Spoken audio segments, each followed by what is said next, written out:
Hey, welcome back to Get Happy Outdoors. Here's another episode from the series Fly Fishing Secrets Revealed. Right? Great name, huh? So this is another episode from the Ruby River, and in this episode I'm going to show you another rig that's really great for any river, really. It could be your local river, could be a river in Montana, wherever you want to go, give it a shot. It works really good. And hey, don't forget to hit subscribe and tell all your friends. All right, here you go.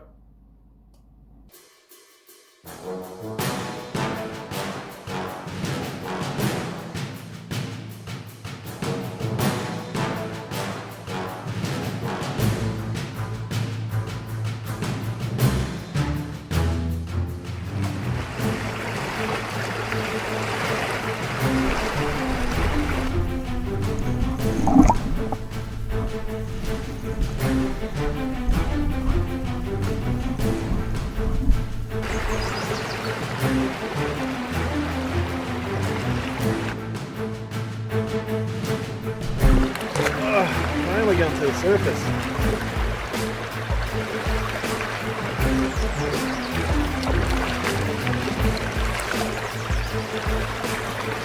Oh, wow. What a monster. What a monster. Holy crap, man.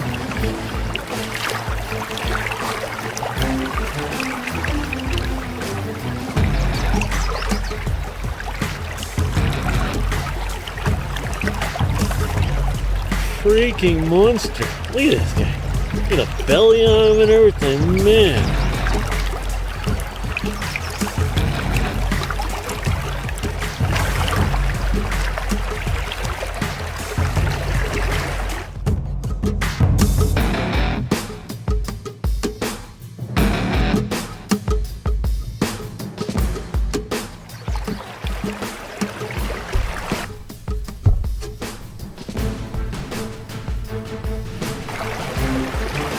Thanks, buddy.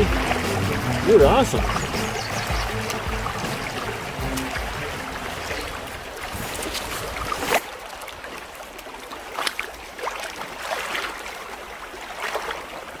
Okay.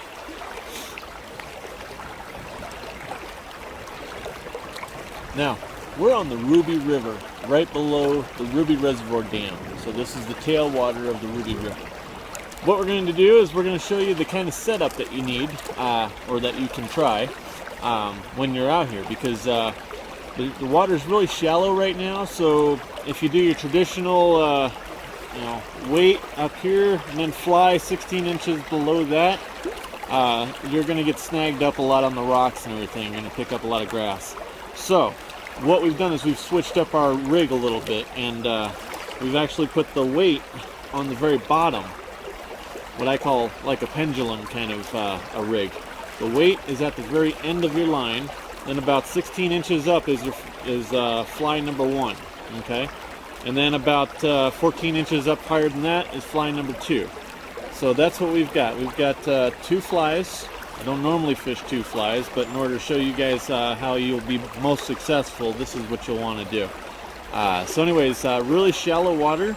The weight is all the way at the end. That way the flies are always going to be skipping just above the rocks, but right on them basically. And also a little bit more weight when you do it this way too.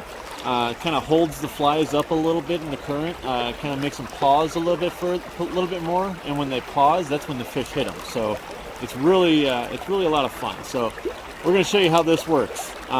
Casting is obviously a little bit more complicated than your traditional casting. You get more of what I call a flop cast when you're using this rig. So I'll show you what I mean here. We'll see if we can't hook up with a few. All right, here we go. Ruby River tailwater. Lots of great 16 and 17 inch browns and rainbows, and just landed a 20-inch rainbow a few minutes ago. So yeah, they get bigger in here. You betcha. These guys are a lot of fun. Watch this.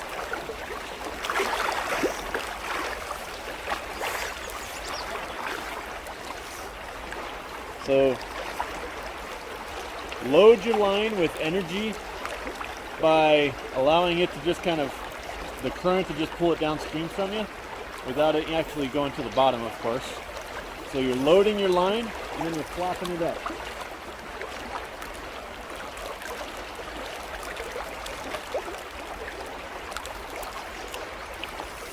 Let it go all the way to the turn. Load it, flop it.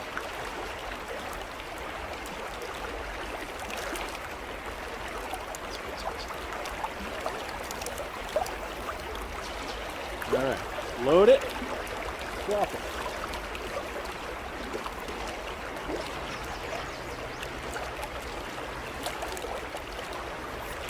Always keep the tip of your fly rod pointed at the indicator and try to keep as little slack between them as possible.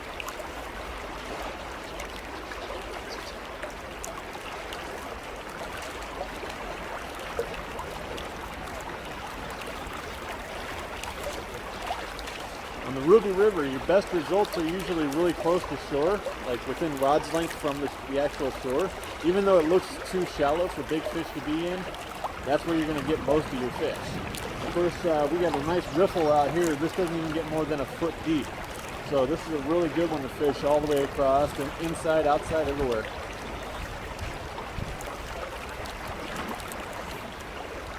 Mend your line.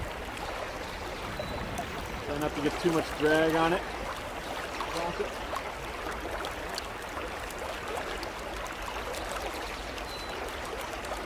What we call short lining when you get it that close to you. Short line is really effective on this river because it's not a very wide river.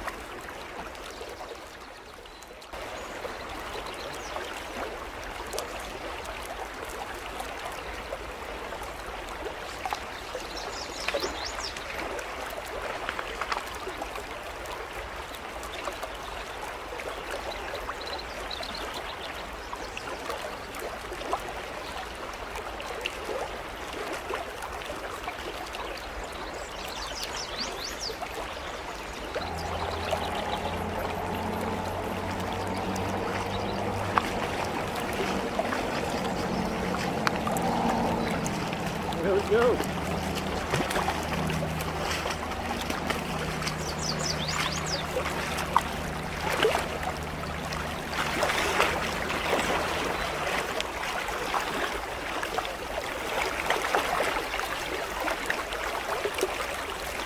Very average size Ruby River brown trout.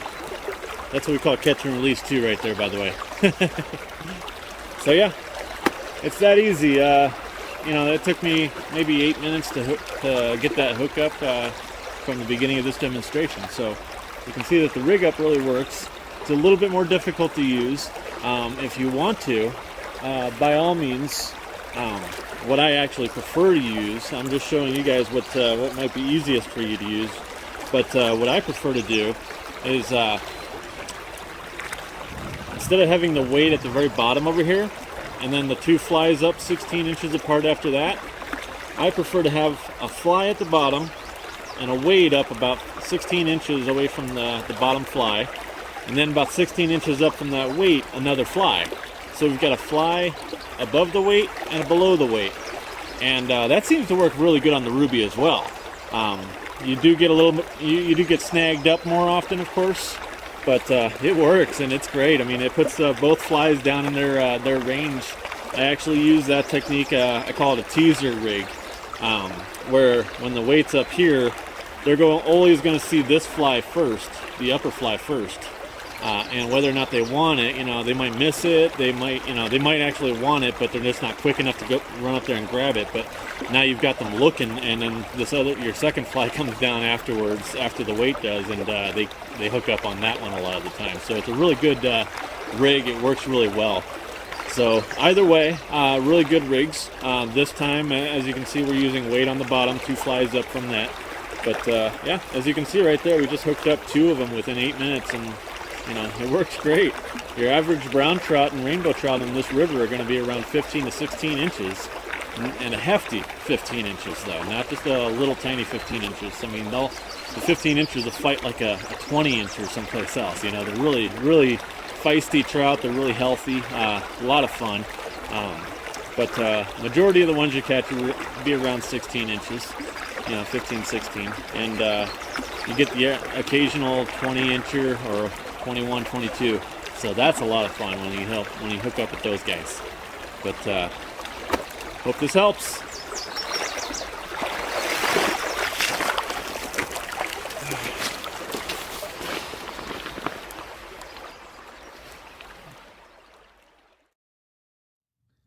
Get happy outdoors.